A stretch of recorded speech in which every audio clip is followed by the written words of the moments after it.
आप सभी का नालंदा विश्वविद्यालय परिवार की ओर से हार्दिक अभिनंदन करते हैं, स्वागत करते हैं, वंदन करते हैं, अभिनंदन करते हैं। आज का यह अत्यंत सौभाग्य का विषय है कि हम सभी यहाँ पर भाषा और नालंदा परंपरा इस श्रृंखला के अंतर्गत हिंदी के संवर्धन और वैश्विक संवाद में विविध संस्थाओं की भूमिका विषय पर आयोजित 2 दिवसीय संगोष्ठी में यहाँ पर आमंत्रित हुए हैं, सभी एकत्रित हुए हैं। मैं आप सभी की अनुमति चाहते हुए हमारे इस उद्घाटन सत्र को आरंभ करना चाहता हूँ। हरिः ओम भद्रं कर्णेभिः शृणुयाम देवाः भद्रं पश्येमाक्षभिर्यजत्राः स्थिरैरङ्गैस्तुष्ट्वा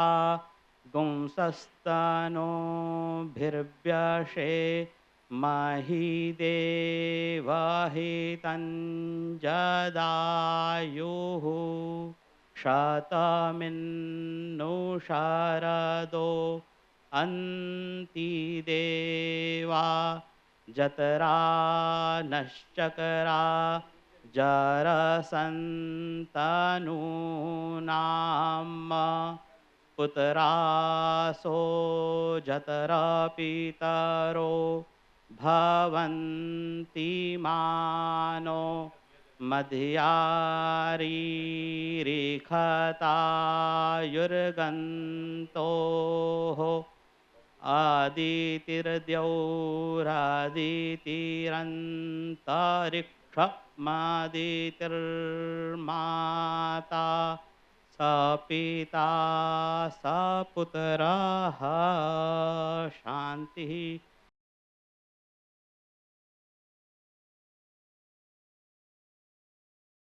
हमारे मन में एक सवाल आया कि कई शताब्दियों तक जब नालंदा विश्वविद्यालय काम कर रहा था तो कम्युनिकेशन की भाषा क्या थी, और वो कम्युनिकेशन अंग्रेजी में तो होता नहीं था, हिंदी भी उस स्वरूप में नहीं थी। तो कौन सी भाषा में नालंदा में पढ़ाई कराई जाती थी, कौन सी भाषा में दूसरे देशों के लोग आकर के यहाँ काम करते थे, ये एक नेचुरल सवाल हमारे दिमाग में आया। और उस सवाल का क्या जवाब हो सकता है, इसको लेकर के हम लोग कम से कम, मैं समझता हूँ डॉक्टर वेंकटराव, कम से कम 10 या 12 बार बैठे, कई तरह के सवाल निकले, और फिर हमें लगा कि देश के अंदर जो हिंदी सेवी संस्थाएं हैं, देश के अंदर जो हिंदी के पठन पाठन में लोग लगे हैं, जो प्राध्यापक हैं, जिन्होंने अलग अलग विश्वविद्यालयों में नेतृत्व दिया है, उन लोगों को हम जोड़ें और उनके साथ बैठकर के बात करें। नालंदा एवं भाषा, इस श्रृंखला में आज हम हिंदी की चर्चा कर रहे हैं। आने वाले कुछ समय में दक्षिण की 4 भाषाएं, तमिल, तेलुगु, मलयालम और कन्नड़, इन चारों को लेकर के भी हम चर्चा करेंगे। कई लोग ये समझते रहे हैं कि नालंदा एक बौद्धिक विश्वविद्यालय रहा, बुद्ध समाज का अध्ययन और उसके अध्यापन में रहा, लेकिन अगर हम देखें तो नालंदा में न्याय, व्याकरण, चिकित्सा, तार्किकता, वैदिक ज्ञान सभी का शिक्षण भी था, और इसलिए ये जो तमाम आयाम हैं, इनमें हिंदी की चर्चा, इनमें भारतीय भाषाओं की चर्चा ये आवश्यक है। आज का ये संदर्भ भारतीय भाषाओं को जोड़ने का संदर्भ, हिंदी के अंतर्राष्ट्रीय मंच पे स्थापित करने का संदर्भ, और साथ ही हमारा प्रयास ये कि हिंदी अगर अंतर्राष्ट्रीय स्तर पे जाएगी तो किन शब्दों के साथ जाएगी, कौन से ऐसे नए शब्द हो सकते हैं जिनका व्यापक प्रस्तुतिकरण भी हो और उनका व्यापक एडॉप्शन भी हो। और इसी सोच के चलते हम लोगों ने आज का ये कार्यक्रम रचा है। भारतेंदु हरिश्चंद्र जी ने जैसा कहा, निज भाषा उन्नति अहे सब उन्नति को मूल, बिन निज भाषा ज्ञान के मिटत नहीं को सूल।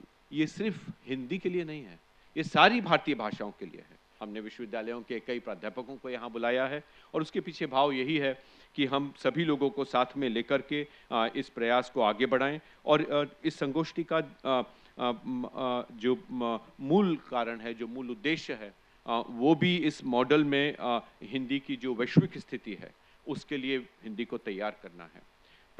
मुझे लगता है कि हिंदी का जो विकास हुआ है वो नेचुरली हुआ है, स्वाभाविक रूप से हुआ है।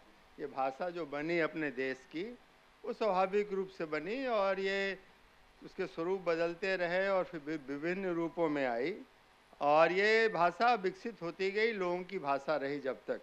आज़ादी के बाद थोड़ा कठिन कर दिया, खास करके सरकारी भाषा तो ऐसी हो गई जिसको विद्वान भी शायद बहुत कम लोग उसके ठीक से कुछ समझ पाते थे, क्योंकि जो सरकार की भाषा थी और घर में बोली जाने वाली हिंदी की भाषा थी वो बिल्कुल कोई उसमें चीज़ नहीं। एक और लोग बोलते हैं कि टेक्नोलॉजी जहाँ तक है, जैसे मेडिकल है, इंजीनियरिंग है, इसका हिंदी में अनुवाद बहुत मुश्किल होगा, लेकिन मैं इसको नहीं मानता हूँ और बहुत सारे देशों ने इसको प्रमाणित भी किया है।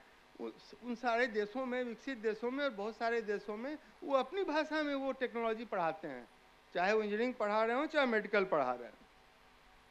इसलिए मानना है कि अगर हम लोग सच में प्रयास करें, सरल भाषा में करें और ठीक से प्रयास करें तो हम लोग उन चीज़ों को भी हिंदी में पढ़ा सकते हैं। सरहपाद जिस भूमि पे आप हैं, चूँकि आज नालंदा में हम लोग इन चीज़ों पे बात हो रही है, तो नालंदा का जो महत्वपूर्ण योगदान है, आप उस भूमि पे आज हैं जहाँ से हिंदी की शुरुआत होती है।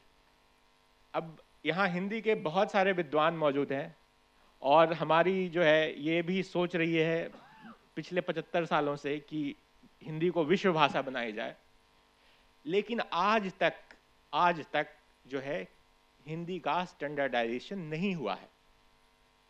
अगर कोई भी विदेशी या कोई भी भारतीय हिंदी सीखना चाहता है तो उनको जो है, अगर चाहें कि हम उसको फ्रेंच की तरह सीखें या स्पेनिश की तरह सीखें, तो वो जो स्टैंडर्डाइज्ड कोर्स है वो उपलब्ध नहीं है। तो ये एक बहुत बड़ा चैलेंज है। तो नालंदा विश्वविद्यालय इस मामले में जो है बहुत महत्वपूर्ण भूमिका अदा कर सकता है कि जो पहला ऑफिशियल स्टैंडर्डाइज्ड कोर्स हो हिंदी में वो यहाँ से हो। आपके पास जो ब्रोशर है उसमें शून्य लिखा हुआ है और शून्य जो है वो नालंदा का कि सबसे बड़ा योगदान है।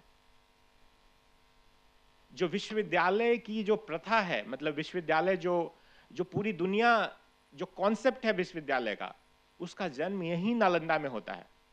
लेकिन आप लोगों में से कितने लोगों को जानकारी है ये कि कैसे शून्य जो है नालंदा से पूरे विश्व में फैला, क्या रास्ता था उसका, कैसे जो विश्वविद्यालय जो ऑक्सफोर्ड और कैम्ब्रिज आज हैं उनके जो आयताकार आर्किटेक्चर है, जो क्वाड्स एंड कोड्स हैं, उसका ओरिजिन नालंदा में ही होता है। हमें तो बताया गया है कि आपकी जो यूनिवर्सिटी परंपरा है वो वेस्ट की देन है। तो ये जो सिविलाइजेशनल कॉन्फिडेंस है वो शून्य से आएगा, क्योंकि शून्य जो है नागार्जुन के साथ यहाँ आया था। अज्ञेय जी कहते थे ये कहना बंद करिए कि हम हिंदी की रक्षा करें। आप कौन होते हैं? आपको अपनी रक्षा करनी है तो उसके लिए आप हिंदी का अवलंबन करेंगे। हिंदी आपकी रक्षा करेगी, हिंदी आपकी रक्षा करेगी। धर्मो रक्षति रक्षितः। तो हिंदी तो हमारा रक्षा कवच है, जैसे भारतीय भाषाएं हैं, तो हिंदी हमारा रक्षा कवच है। उस रक्षा कवच का यहाँ स्मरण वास्तव में एक बहुत शुभ अनुष्ठान है।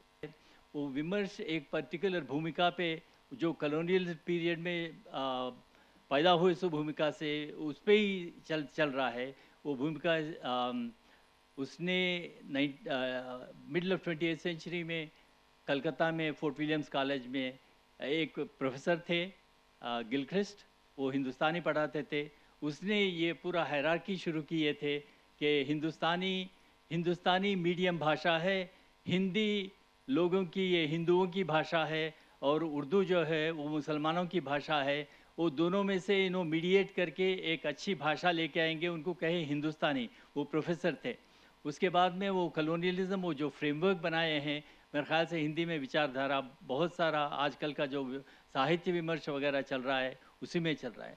दूसरी चीज़ मुझे समझ में आता है कि जैसे अभय कुमार जी बात किए हैं, it's modestly I want to present something that हम सोच रहे हैं कि ये कल्चरल मेमोरी प्रोजेक्ट ले लें यहाँ से। दैट इज़ टू से सॉन्ग कल्चर्स जो गाए हैं, गाना है, कहानियाँ हैं, वो बच्चों को इन्वॉल्व करके एक कल्चरल मेमोरी प्रोजेक्ट बनाना है। वो 3-4 भाषा, जिस हिंदी के 2 भाषाएं हैं यहाँ पे, भोजपुरी होने दीजिए, मैथिली होने दीजिए और मगही होने दीजिए, उसमें एक आर्काइव बनाना चाहिए। वो डिजिटल आर्काइव होना चाहिए और बड़ा विश्व पटल में बड़ा हमारा आर्काइव होना चाहिए।